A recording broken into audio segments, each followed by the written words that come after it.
Oi, oi, gente! Estamos começando aqui mais um episódio do Epimania, nosso podcast aqui do Campo Grande News que fala sobre tudo que é atual, assuntos aí que tá na boca do povo, né, Gabi? Sempre eu, Lucas Mamédio, né, e minha colega Gabi Senciarelli. Tudo bem, Gabi? Tudo bem? Oi, gente. Bem-vindos a mais um episódio.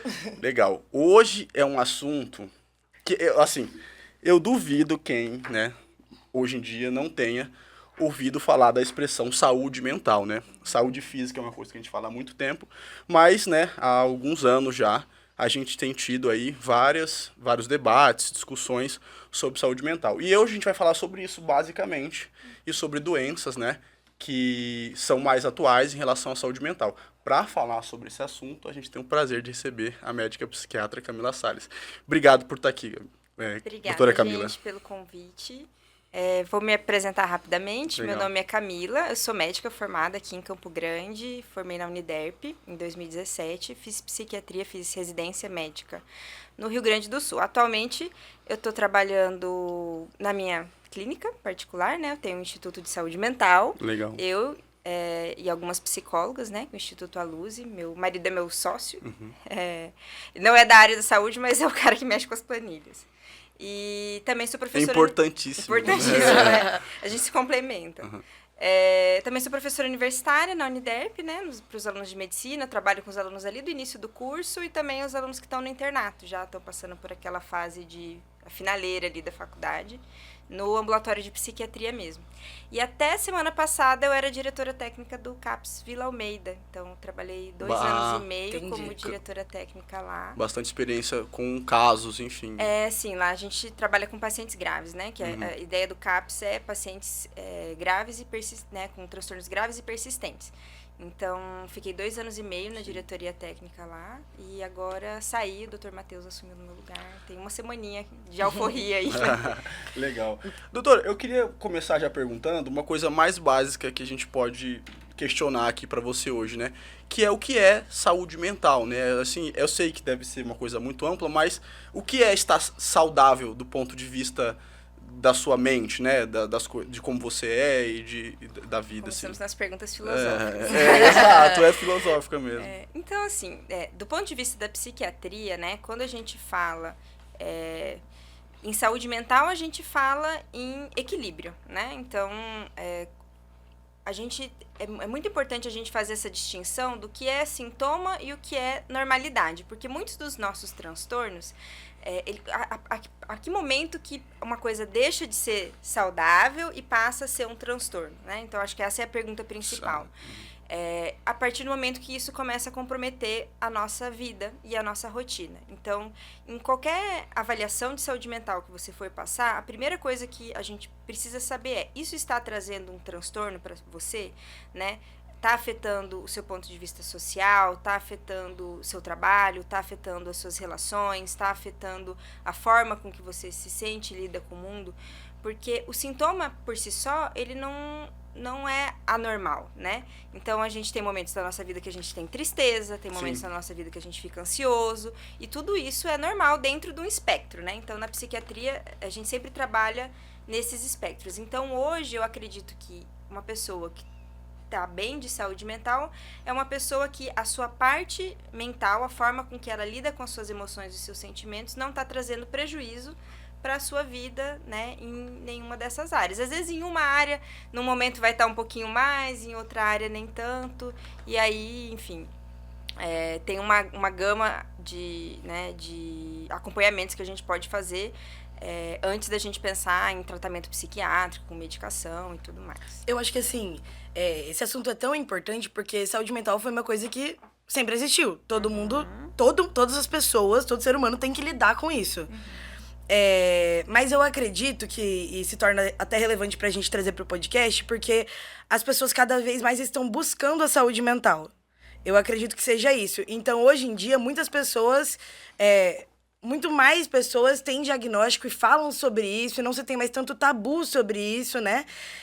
Eu queria perguntar, assim, você acha que, hoje em dia, as pessoas estão mais doentes ou as pessoas só estão sendo diagnosticadas de uma coisa que antes não tinha nome e as pessoas não podiam buscar ajuda, né? Então, eu acredito que...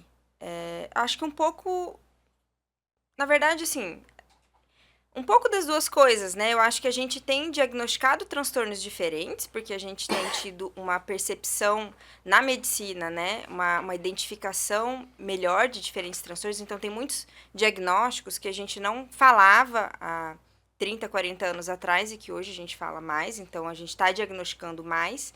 Mas eu acho que alguns transtornos estão mais evidentes, né? Do que já esteve por conta da forma com que a gente lida a nossa rotina, né, a forma com que a gente vive hoje, né, no século XXI.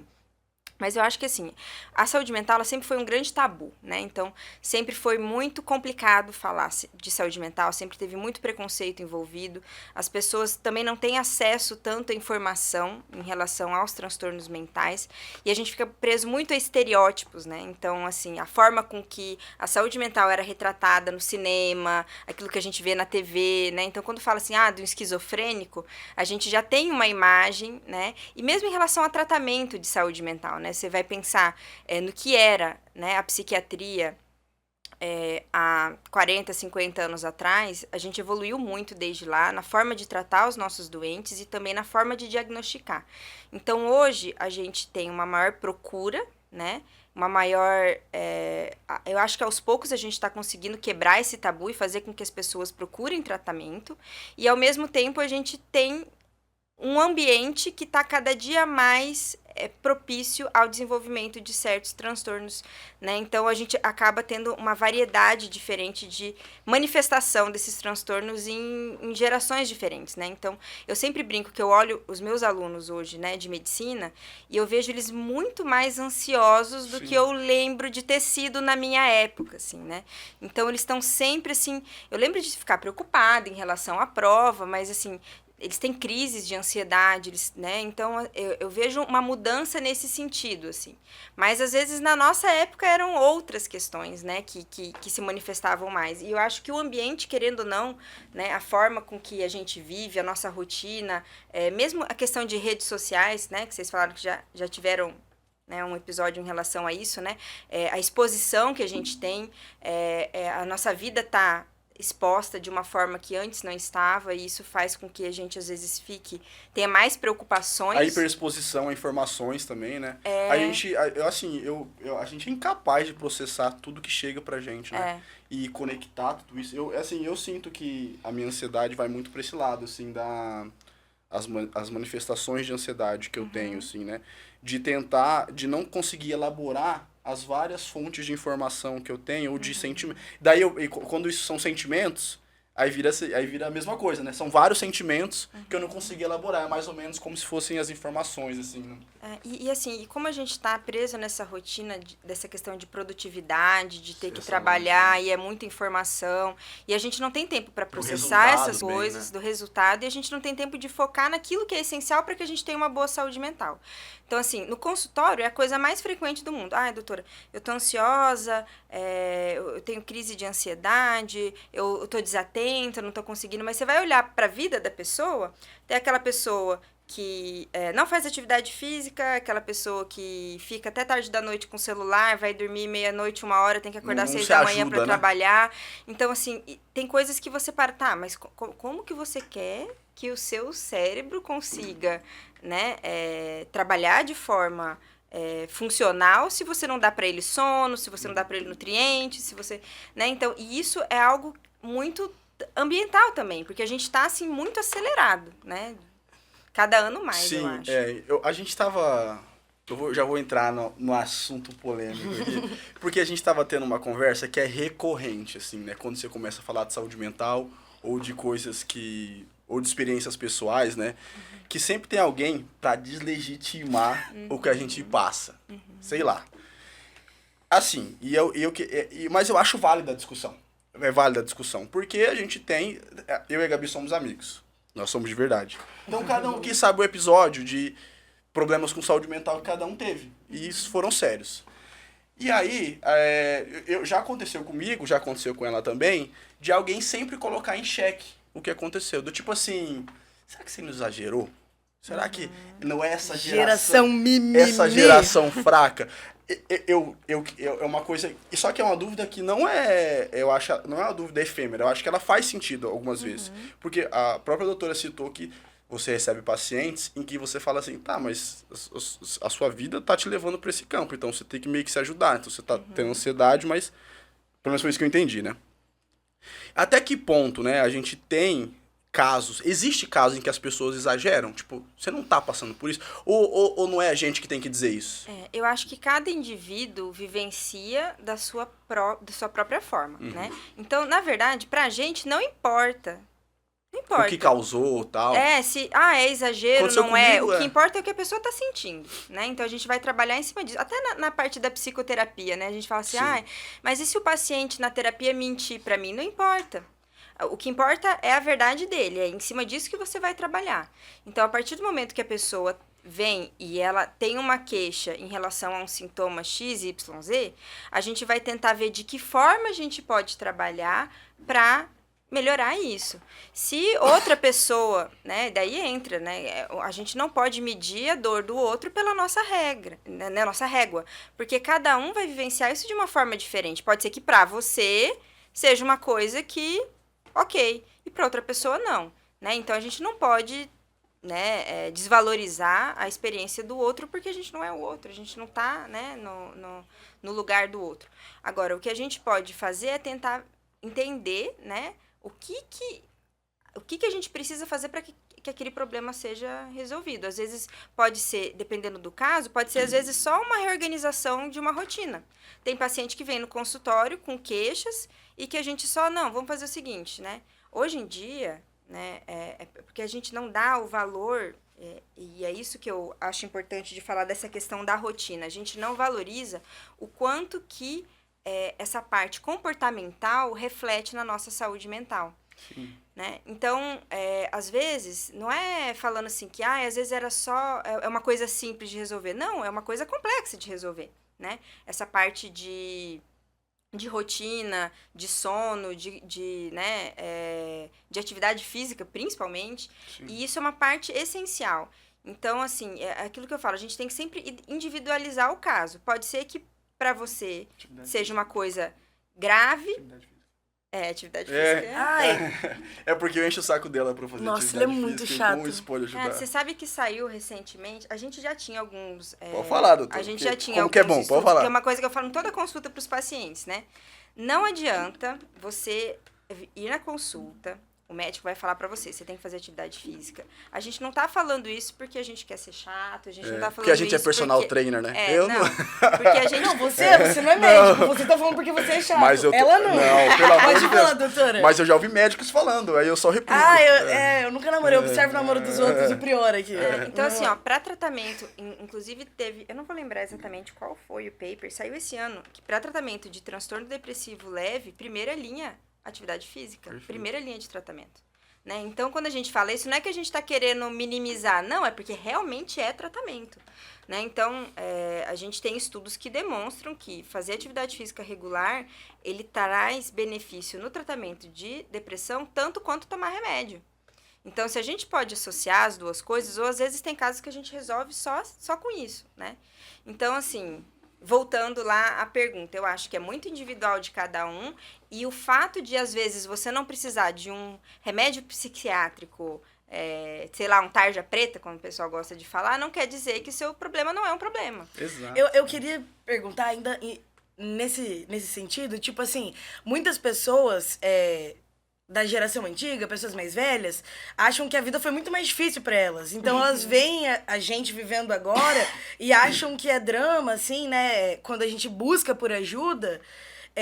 E aí eu queria perguntar uma coisa assim, recorrente, tipo, a geração de hoje é mais fraca? Eu acho que não. Eu acho que, assim, gerações diferentes, desafios diferentes, né? É difícil a gente...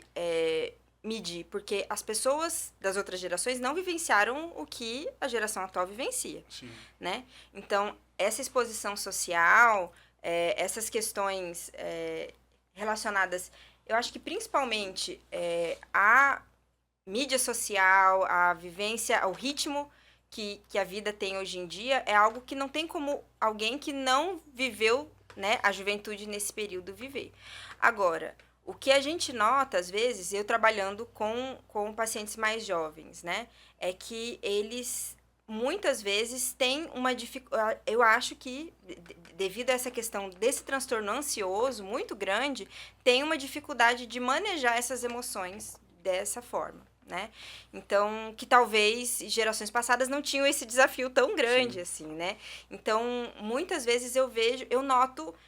Porque, assim, gerações diferentes, a gente nota particularidades diferentes, assim. Então, eu não sei exatamente por quê, isso também não é da minha área, deveria talvez estudar mais isso, mas eu noto que, sim, existe um perfil diferente de comportamento e uma forma de lidar, não sei, de um jeito mais ansioso, assim, dessa geração. Pelo menos é que eu vejo nos meus alunos. Eu falo assim, gente, eu fico triste por vocês, porque eu vejo vocês aqui, vocês estão tudo nervoso. Eu acho que é Vamos respirar. Eu acho que vem muito das redes sociais isso, porque, tipo, por exemplo, eu... Não sei também, eu tenho TDAH diagnosticado, assim. Mas sabe o que eu acho? Eu acho que é muito difícil de entender o porquê que essas pessoas, a geração antiga, que cria esse tabu em buscar ajuda. Por que incomoda tanto, mesmo que seja uma geração mais fraca, por que incomoda tanto que vai buscar ajuda? Mas assim, é que você tá falando fraco e eu não acho que essa palavra. Ela assim, eu entendo o que você tá dizendo. É que mas ponto de vista do ponto de vista das pessoas mas é o que ela mesma disse, assim, e esse era o ponto que eu queria destacar da sua fala, né? Que é tipo assim, não importa se a gente tem mais, se somos mais suscetíveis ou não a ter problema com saúde mental. O que importa é o que tá acontecendo na prática, né? E daí a gente tem que tratar o que tá rolando, Não, sabe? exatamente, tipo assim, sei lá, deixando claro, esse assunto é muito pessoal pra mim, porque a gente até trouxe... eu até trouxe a ideia de falar sobre isso. Ela vai te cobrar, tá? Você começar a... vai prescrever no final do episódio. Ah, você precisa disso.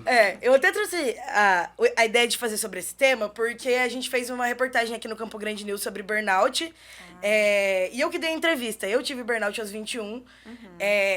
E foi um momento muito difícil. Assim, lendo, eu fiquei de atestado psiquiátrico durante 20 dias, eu comecei uma medicação, eu mudei a minha vida.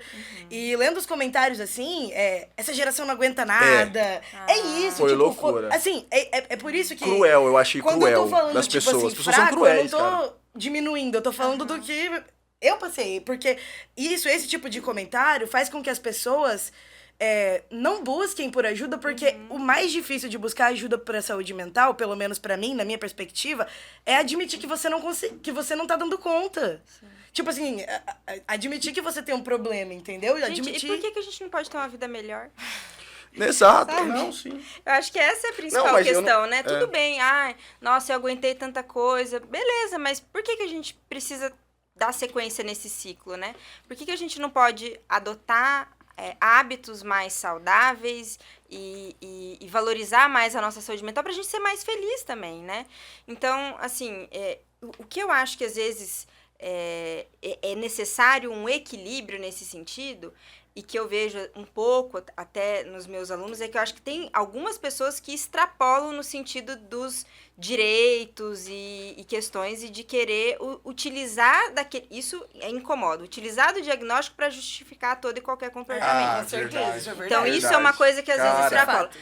Não dá conta de chegar no horário para nada. Nossa. É porque eu sou TDAH. Gente, você tá diagnosticado. Já trabalhei com uma pessoa assim, Nossa, isso me irrita muito. Então, o cara não fazia nada, procrastinava tudo da função dele. E ele botava tudo na conta do TDAH. Do TDAH. Então, assim, a partir do momento que você está diagnosticado, então é sua responsabilidade procurar tratamento e trabalhar seus pontos fracos, assim como qualquer outra pessoa, né? Então, o diagnóstico, ele não pode ser um passe livre para você se comportar da forma que você quiser. Isso com qualquer diagnóstico, né? Então, transtornos de personalidade ou qualquer outro... A não ser que a gente esteja falando de transtornos mais graves, né? Tipo uma psicose, aí realmente, né? O cara corta Foge completamente a noção da realidade, e não tem como a gente, né? Inclusive, não tem nem o que a gente chama de juízo crítico, né? Que é a capacidade de gerir, né, as próprias decisões. Mas fora isso, né? É importante a gente se responsabilizar nesse sentido. Então, eu acho que um pouco também é da gente... Às vezes, as pessoas que não têm tanto conhecimento sobre o que é um burnout, o que é um TDAH, eles ficam pensando assim, esse aí tá querendo se safar de alguma coisa, né? E aí fica Eu acho que é dessa paranoia que a gente fica em relação a isso, assim, né? De achar que todo mundo sempre vai Ou querer se uma aproveitar. resistência do tipo, eu acho que eu não admito que eu tô passando por isso, então eu vou negar a doença do outro. Em mim, Pode né? ser também.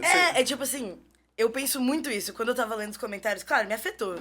Me afetou. E quando eu tava lendo os comentários, o que eu pensava eu não fico com raiva. Tipo assim, eu sinto muito que pessoas, antes de existir essa busca por saúde mental, tiveram que passar por isso sem poder buscar ajuda. E que isso tenha amargurado tanto elas, que elas querem que as pessoas passem pela mesma dor. Tipo, qual que é o problema? Concordo. Se buscar ajuda é ser fraca, eu sou fraquinha, pô. Somos todos.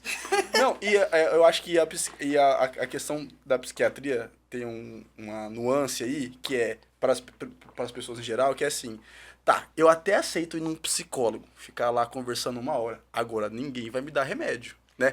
Não tem isso também? A gente tem dos dois, sabia? É. Tem paciente que vai e fala que quer tomar remédio, mas não quer ter que ir no Entendi. psicólogo. E tem gente Entendi. que quer ir no psicólogo, mas não quer ter que ir no psiquiatra. Assim, no geral, quando que a gente entra com a parte da psiquiatria, né? Uma dica pra quem tá em casa aí. Se você sente que você tá tendo algum problema, primeira coisa, dá uma revisada pra ver aquele básico que eu falei pra gente ter a saúde mental. Atividade física regular, rotina. Rotina, gente, é uma coisa que as pessoas não valorizam, mas é muito importante, né? Porque a gente economiza energia do nosso cérebro de ter que ficar Perfeito. tomando decisão. Perfeito. Então, quando a gente tem uma rotina, a gente tem uma vida equilibrada, a gente já vai melhorando. Porque às vezes você vai pagar uma consulta, você vai lá no psiquiatra só pra ele falar pra você que você tem que dar um jeito na sua vida. Que era uma Tem coisa que você podia ter chegado à conclusão já meio que sozinha. Você pode passar por um atendimento psicológico. Então, para que serve o psicólogo? O psicólogo é a pessoa que vai te ajudar, né, a se desenvolver como ser humano, né, a trabalhar algumas questões que você pode trazer, das dificuldades emocionais, das dificuldades de relações e tudo isso. E o psiquiatra, a gente vai entrar com a parte da medicação quando a gente tem um transtorno grave o suficiente para a gente justificar o uso da medicação. Então, dificilmente, né, se você vai no psiquiatra e você vai receber remédio sem que você tenha indicação. Não sei que você vá Sim. num profissional bem meia boca, né? Mas, normalmente, a gente vai tentar avaliar a gravidade dos sintomas. Tem alguns casos que a gente fala, putz, não vai dar. O cara já faz atividade física regular, o cara tá indo na psicóloga, tá fazendo tudo e ainda tá muito sintomático. Então, a gente vai ter que conversar e vai ter que entender, falar, olha, eu acho que talvez seja interessante iniciar com a medicação. E uma coisa que eu acho importante dizer é que quando a gente inicia o tratamento com medicação, isso não quer dizer que você vai precisar tomar remédio o resto da vida. Sim. A não ser em alguns casos específicos, né? Transtornos mais graves, esquizofrenia, bipolaridade, você vai precisar tomar para a vida toda, né? Mas, mesmo episódios depressivos, ansiosos, a gente faz o tratamento por um tempo com medicamento, o médico vai te avaliando e daqui a um tempo a gente retira a medicação. Né? Às vezes nem vai precisar do medicamento, às vezes só uma psicóloga, né, acompanhando é suficiente. Então, é importante para a gente poder balizar, né, o quão grave é o transtorno e o que dá para fazer nesse sentido. Desses que a gente citou aqui, pincelou, eu acho que a gente poderia falar um pouco mais, até para explicar o que é, né? Que é o que eu acho que é o que é mais atualmente falado, que é o TDAH, né? Transtorno de déficit de atenção. O que é, né? Como afeta a vida da pessoa? Existem graus de gravidade desse transtorno? Mas assim, né? deixando claro também, falando nesse assunto, que o TDAH que a gente fala é o diagnosticado, não o que a gente leu na internet, todo mundo acha que tem. Ou que a pessoa realmente pode ter e não sabe como ver, como é que ela vai ver, né? O TDAH, ele é um transtorno do neurodesenvolvimento, ou seja, ele é algo que acompanha a gente a vida toda. Normalmente, para a gente poder ter um diagnóstico de TDAH, os sintomas têm que ter iniciado antes dos 12 anos de idade, né? Então, e o TDAH, ele é meio que uma dificuldade em modular o foco, a atenção, e também tem sintomas de hiperatividade e impulsividade. Então, para a gente ter esse diagnóstico do TDAH, primeiramente, é um diagnóstico que não é um diagnóstico fácil de fazer, principalmente em adultos. Em criança, às vezes é até um pouco mais fácil porque você está acompanhando o desenvolver daquele transtorno no momento em que você está avaliando, né? Então, você vai conseguir pedir um parecer do colégio, um parecer da família, né? Faz, né, uma série de testes e avaliações, você consegue ver a criança, né?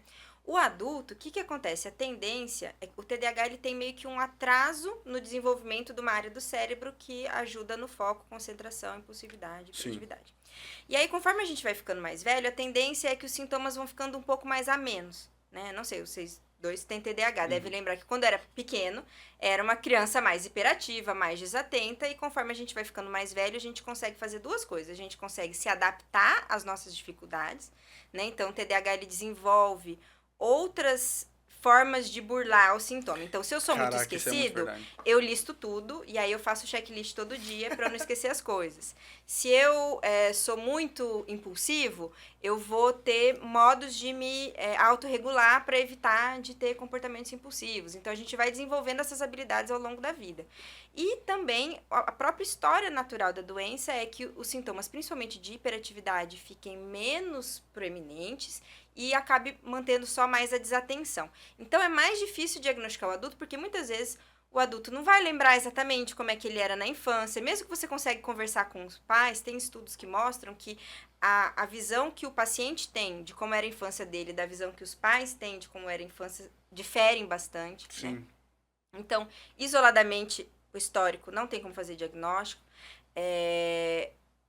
A avaliação no consultório, a gente tem ali alguns testes, né, para a gente rastrear os sintomas, né? Então, o que a gente usa principalmente para adultos é o ASRS 18 e para criança a gente tem o SNAP 4, né, que também vai avaliar, que é aplicado para a professora e para os pais, eles analisam assim, os principais sintomas, né?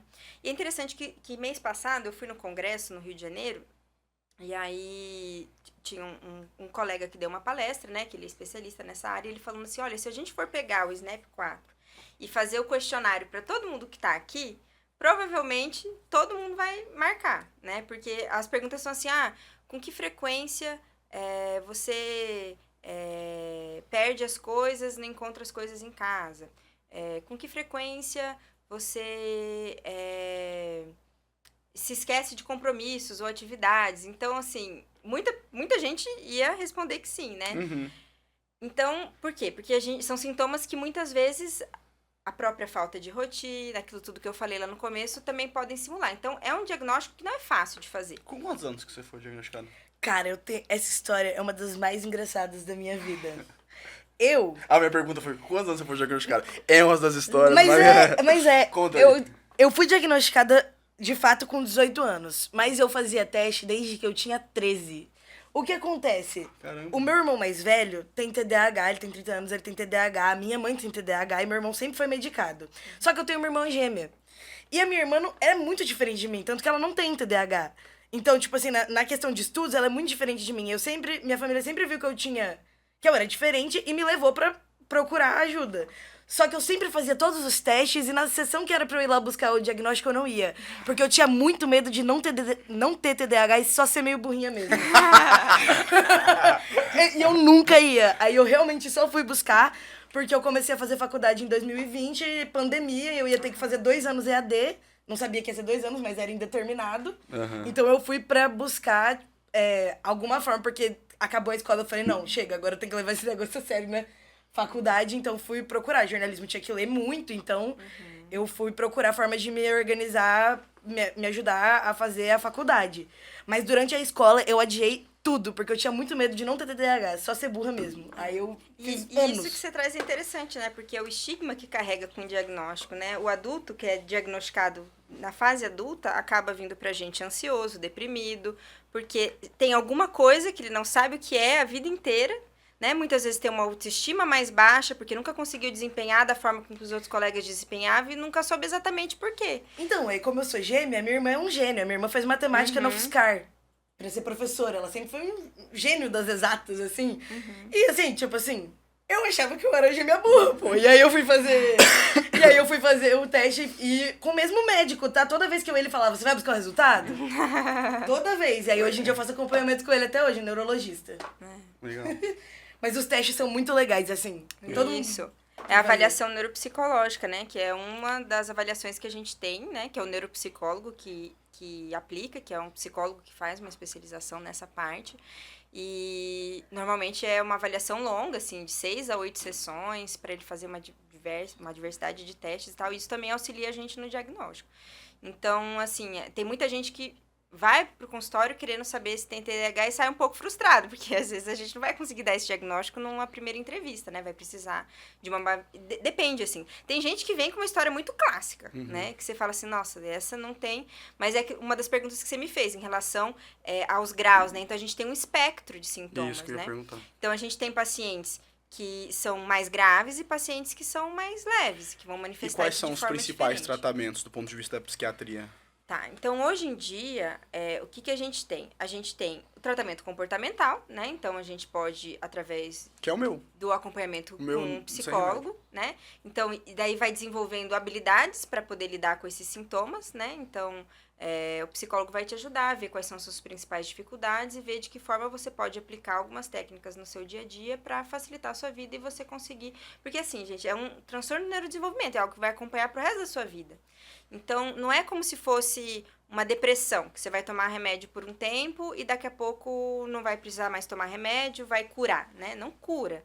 É algo que você vai ter para sempre. O que vai diferenciar é a demanda que você tem em relação a fases da nossa vida. Tem fases da nossa vida que demandam da gente muito mais, do ponto de vista de estudos, né? A época da faculdade, por exemplo, você trouxe. E épocas da nossa vida que não demandam tanto. Então, às vezes vai ter momentos ali que você, sei lá, quando você estiver aposentado, você não vai precisar tomar Ritalina, né?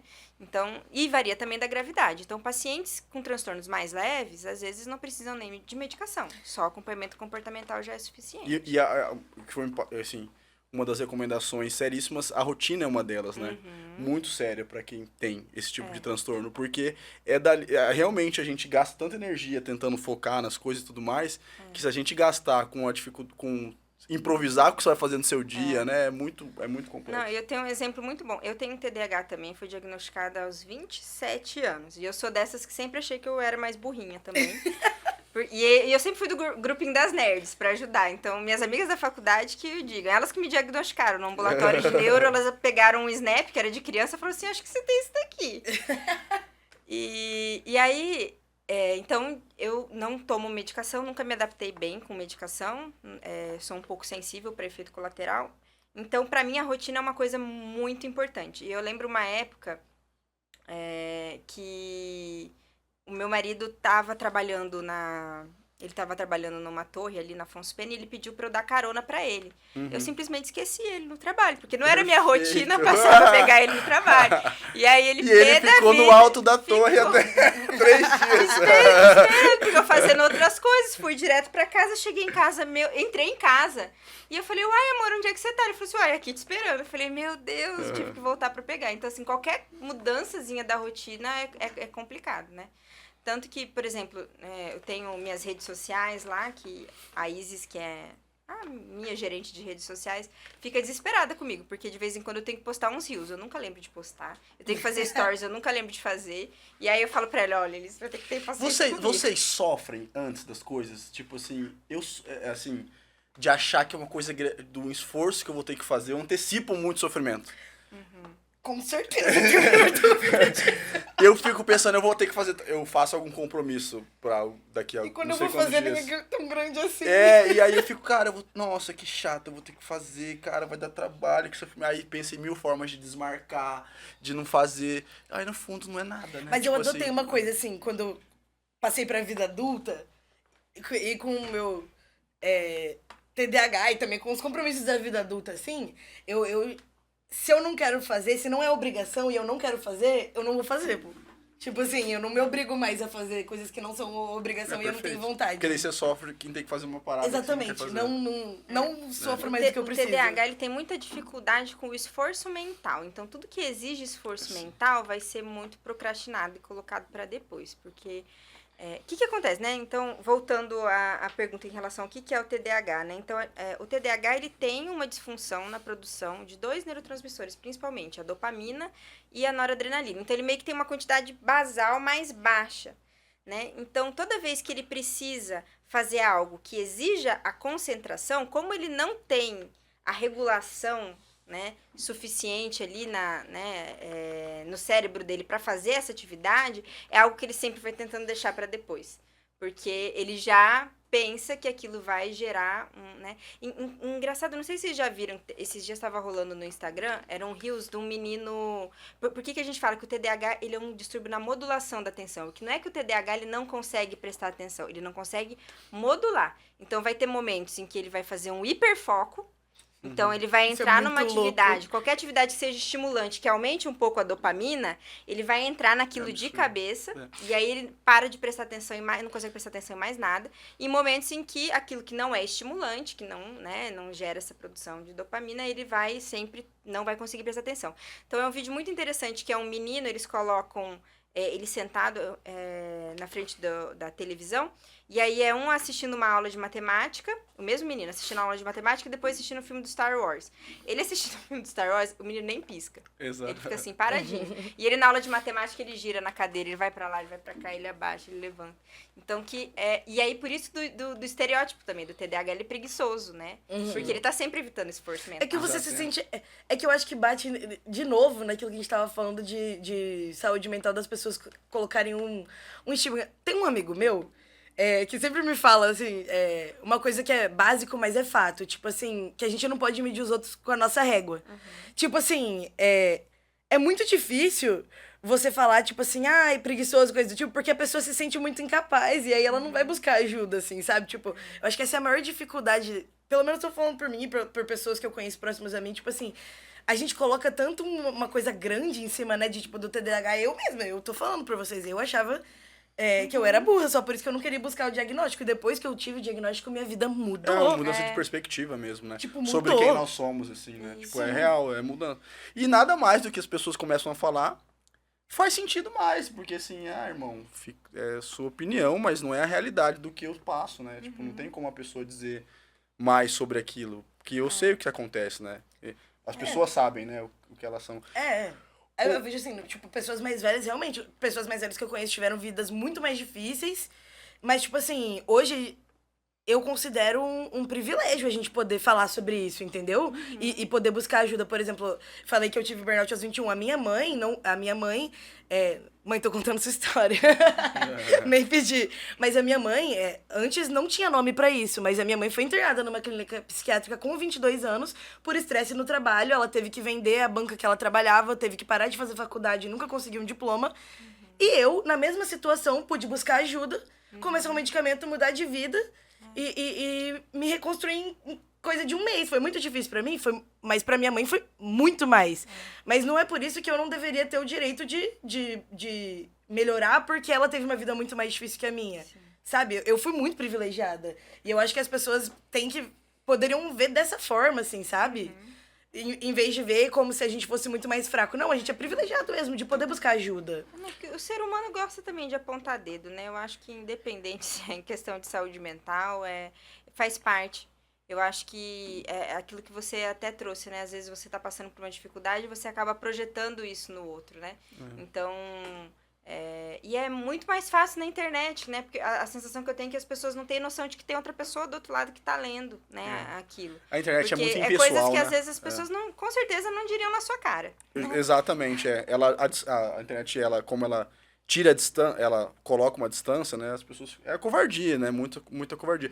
Tem um assunto que eu queria falar aqui, que é assim, outro fenômeno que acontece hoje em dia é usar medicamento psiquiátrico para outros fins. Como, por exemplo, gente que usa Venvance para estudar. Gente que usa não sei o que para Ritalina, que é viciado em coloca Ritalina. em bebida de festa de faculdade.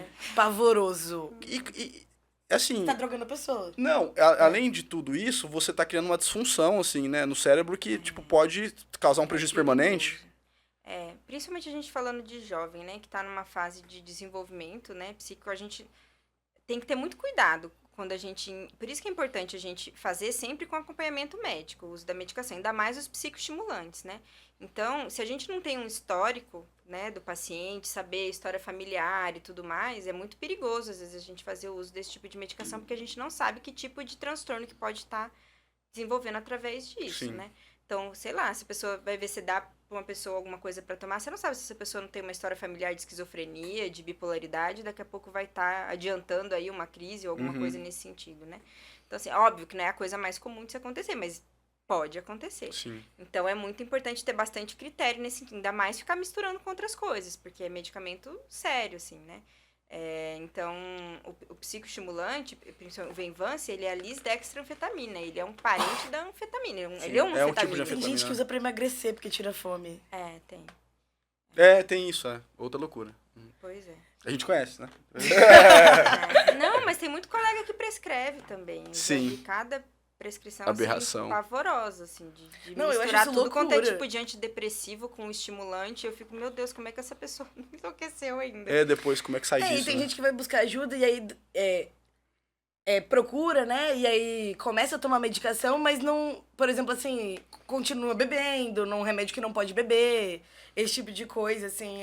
Por isso é importante sempre estar bem orientado nesse sentido. Tirar todas as dúvidas quando vai no consultório, né? Às vezes fica com vergonha de perguntar alguma coisa. É importante perguntar. Os pacientes às vezes ficam com vergonha de falar, não tenha vergonha de falar com o seu psiquiatra. O psiquiatra não vai te julgar, não. Em relação a essa coisa da estafa, né? Por excesso de carga horária de trabalho ou por alguma rotina, o burnout, o estresse, estar exposto a estresse alto de forma permanente.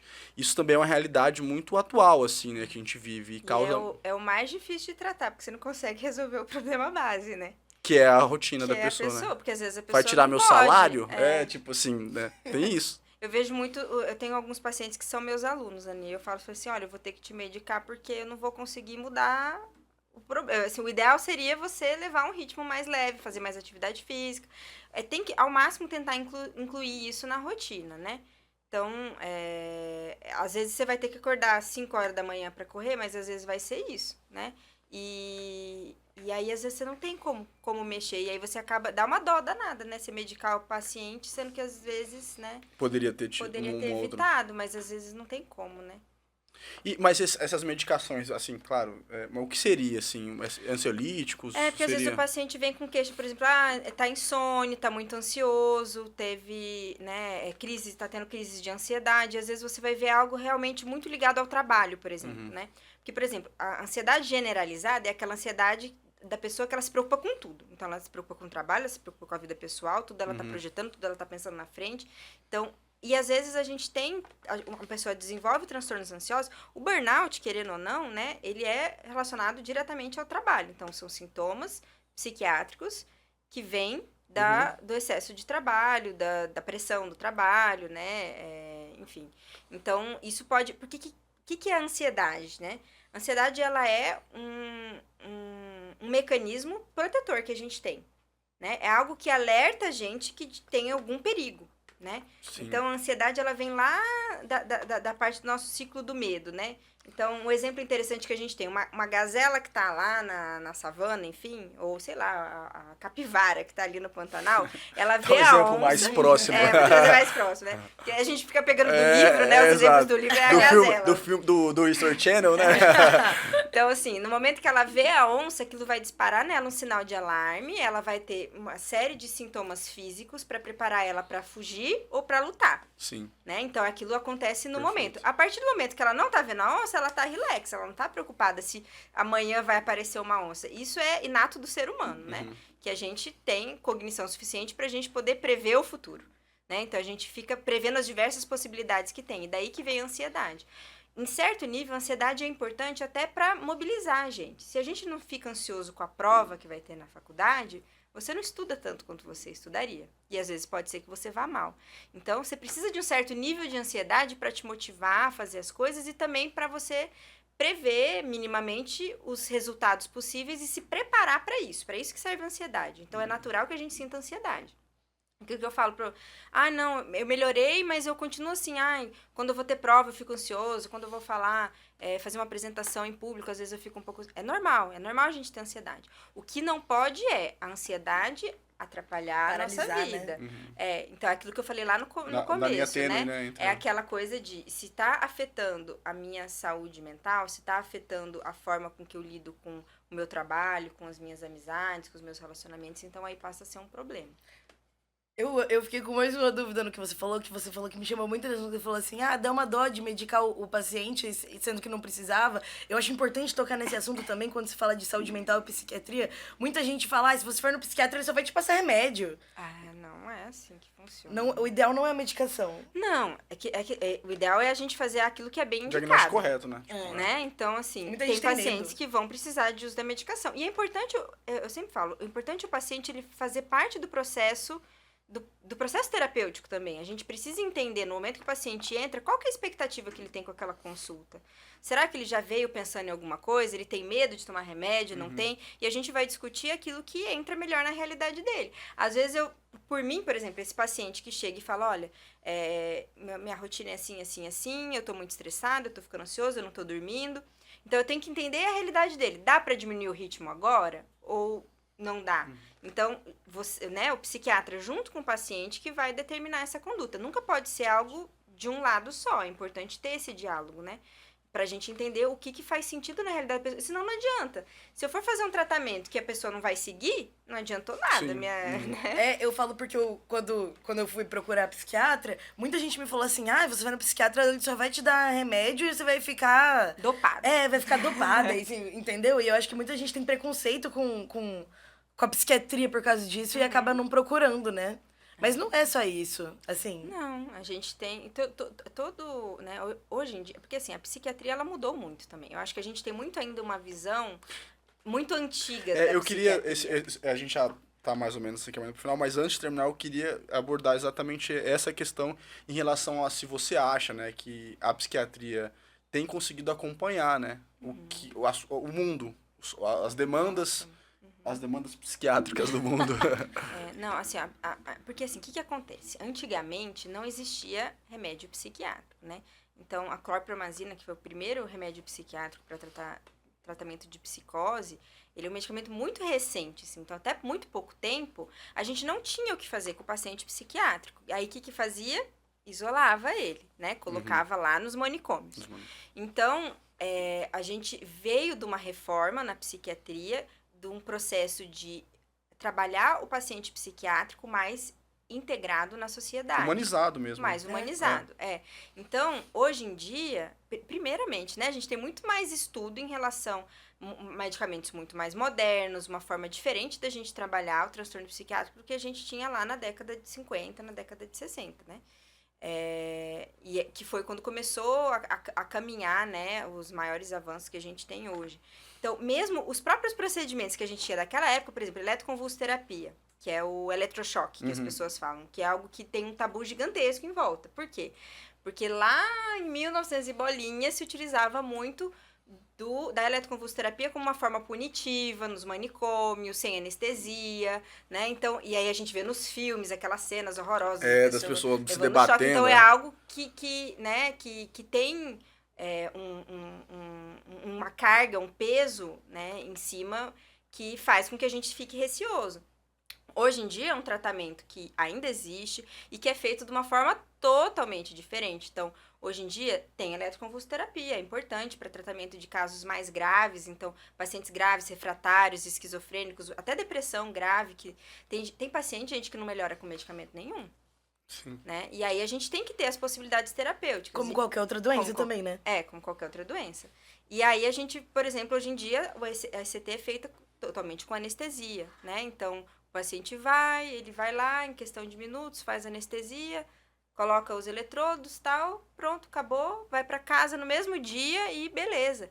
Eu tenho pacientes, né, na época que eu fiz a residência, no meu último ano de residência, eu trabalhei num CAPS lá no Rio Grande do Sul. Eu tinha uma paciente que era esquizofrênica e ela já tinha usado de tudo, assim, o antipsicótico mais brabo mesmo que a gente tem hoje é a clozapina. Ela já tinha usado, clozapina já tinha usado de tudo e não melhorava. E aí a gente conseguiu, porque hoje em dia a gente não tem o SUS, a eletroconvulsoterapia é um tratamento muito caro, porque você precisa fazer com anestesia. E anestesia é muito caro. Sim. E no começo é tipo 3 vezes por semana que tem que fazer. Então é caríssimo o tratamento. E aí a gente conseguiu judicializando, né, a eletroconvulsoterapia. A paciente ela fazia uma vez por mês, estável, não tomava nada de medicação, poucos, né, de questão de efeito colateral, como tem remédio, que dá ganho de peso, esse tipo de coisa, não tem. Então, assim, por isso que eu falo, a psiquiatria, ela é muito diferente do que ela já foi. E eu acho que cada dia mais a gente está conseguindo fazer com que as pessoas entendam que a psiquiatria moderna, ela é enfim, ela consegue sim acompanhar, né? Ela tá muito E diferente. atender as pessoas E no que elas atender as precisam. pessoas naquilo que elas precisam. Isso, é importantíssimo. Então fica já, né, a nossa sugestão, né, para quem estiver nos ouvindo ou assistindo, que não se furte, né, de procurar ajuda, se Não precisar, custa nada. conversar com alguém, vai no Google, do Google vai no amigo, do amigo vai no médico. Ninguém vai enfiar um remédio na sua boca, não, né? Não Não, tem problema ter problema. E pergunte pro seu psiquiatra, né? Fale das suas expectativas, o que você espera com o tratamento, o que você quer melhorar, né? Porque isso é importante, né? A relação médico-paciente, você conseguir construir um tratamento que faça sentido para todo mundo, né? Às vezes a gente vai ter que fazer algumas concessões de um lado, outras de outro, pra gente conseguir fazer um tratamento bacana, assim. Então não tenha medo de ir no psiquiatra, gente. É isso. Obrigado você, Gabi. Todo dia obrigado, né? Obrigada a você, Lucas. E pra você que assiste a gente. Obrigado também, doutora, por Muito esse obrigada, tempo gente, demandado. pelo É um convite. assunto que com certeza a gente poderia ficar falando muito tempo, né? Eu falo tanto do ponto de vista pessoal, quanto do ponto de vista jornalístico também, né? Com certeza. Obrigadão. Pode agradecer, doutora. A gente não acabou ainda. Ela sabe que eu falo, não falo. E a gente agradece também, né, quem acompanhou até agora o podcast Epimania. Nós temos aí um episódio semanal. Esse foi bastante legal. Obrigado a todo mundo. Até o próximo episódio. Beijão. Tchau, tchau. Obrigada.